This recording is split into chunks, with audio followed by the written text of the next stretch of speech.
I'd like to talk today about magical and astrological causality.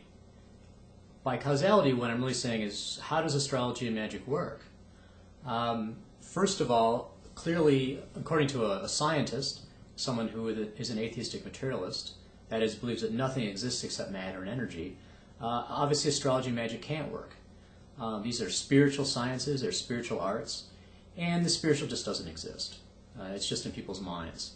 That is, if you're an atheistic materialist. If we go back to the traditional view, they felt that the spiritual did exist and did exert an effect in the material world as well as in the spiritual world. And so when we think about astrology, there's a number of different ways of understanding it. And as I go through and list these, I don't think that they're necessarily antithetical to each other. You don't have to agree with one and reject the others. In a sense, they're a multifaceted way of looking at a phenomenon that has a lot of different characteristics. We might analogize this to light. Light has the qualities of being both a particle and a wave at the same time. It's paradoxical, but reality, in this case, light, and the science would put it, cannot itself be put into specific categories, can't be forced into those categories. So when we talk about these different ways of looking at magical and astrological causality, as I said, they're looking at it from different angles. The first we might call scientific, though it's not really the scientific of atheistic materialism. This is epitomized by writings like AL-KINDI, who was an Arabic astrologer. He wrote a book called On the Stellar Rays.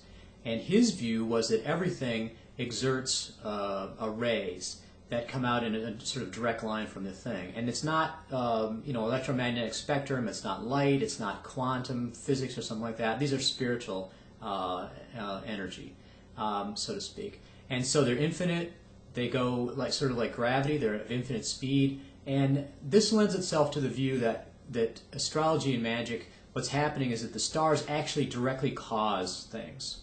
That if Mars is afflicted in your chart, then Mars is somehow directly affecting you. Again, not with a magnetic or a light beam or something that could be detectable by science, but it's directly affecting you. The next view is an interesting one, and I want to talk a little bit about a direct experience that happened to me. My jeweler, Wade Coleman, had sent me a whole set of moon pentacles. And so one of those was the sixth pentacle. Now the sixth pentacle we've never had before, and it's for rain. And here in Iowa, in the Midwest, we've really had a real dry spell. So I thought, perfect, this is exactly what we need. I'll start working with it. So what I did was to, according to the instructions in the Greater Key, you're supposed to take it and put it in water. So that's what I've done. And then the result of that is heavy rains. Now, the first day I got it, that night, it tried to rain a little bit. And it hadn't rained for about a week. And so we got a little smattering of rain. The next day, a little better. We got about a little bit more than a quarter inch of rain. And then a day and a half later, that was last night, we got a nice thunderstorm and a good drenching rain. So I thought that was interesting. And the question arose in my mind, though, did I cause that? It seems a little bit egotistical to say, oh, I'm causing it to rain over this large area. So that made me think about the causality, not necessarily a direct cause, but what we might term of coordination. And again, a scientist would call it coincidence. Just because two things happen together doesn't mean they're connected or they're causing each other. But if we look on a deeper level, if you look at, for example, the teachings of the 3rd century Neoplatonic philosopher Plotinus, he, in one of his Aeneids, he has written a book called the Aeneids, it talks about are the stars causes? And so he says, no, the stars don't directly cause anything. What he says is, and I'll just read this, let us suppose that the stars are like characters, always being written on the heavens, or written once and for all, and moving as they perform their task, a different one. And let us assume that their significance results from this. Just because of the one principle in a single living being, by studying one member, we can learn something about a different one. All things are full of signs, and it's a wise man who can learn about one thing from another. So what Plotinus is saying is that the whole cosmos is one great unified being. And so just in ourselves, if we look at our skin, and then we see it's yellow, a doctor, for example, could diagnose this as having jaundice. So in looking at the stars, it says we can see the patterns in the stars, then we can also see the patterns happening on Earth and in the material world. And so I like to analogize this to a clock.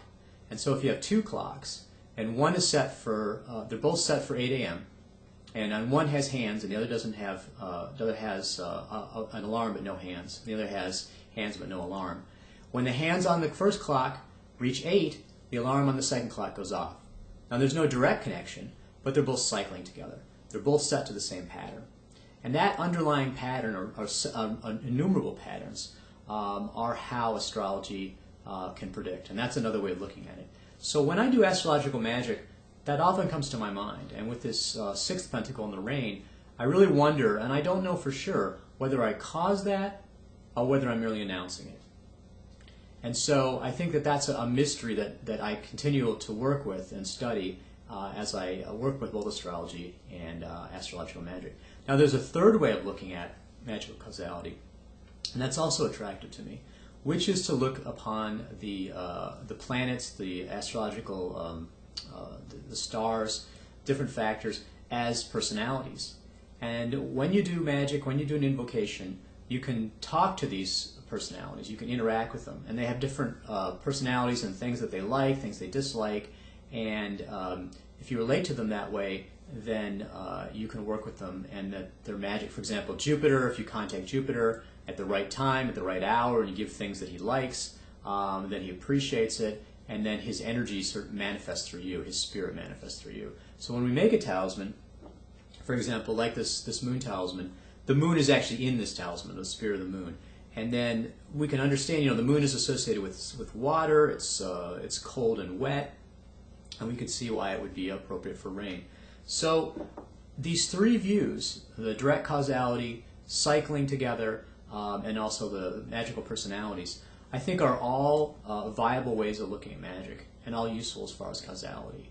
And what we don't want to fall into the trap of is thinking that somehow that this is scientifically provable, that it's somehow a use of electromagnetic spectrum or something like that. It's not. There is absolutely no scientific proof for the existence of astrology or magic, yet it works nonetheless. What that tells us not that there's a flaw in astrology and magic, but that science in its atheistic materialistic view is itself flawed. So that's probably one of the most useful things I've come to learn through my long study of astrology and magic, is that the conventional way of looking at reality is very limited, and in fact the spiritual does exist and does exert its own influence. So I think that's useful to think about, and particularly, like I said, with my experience with the rain talisman, that brings it into sharp focus.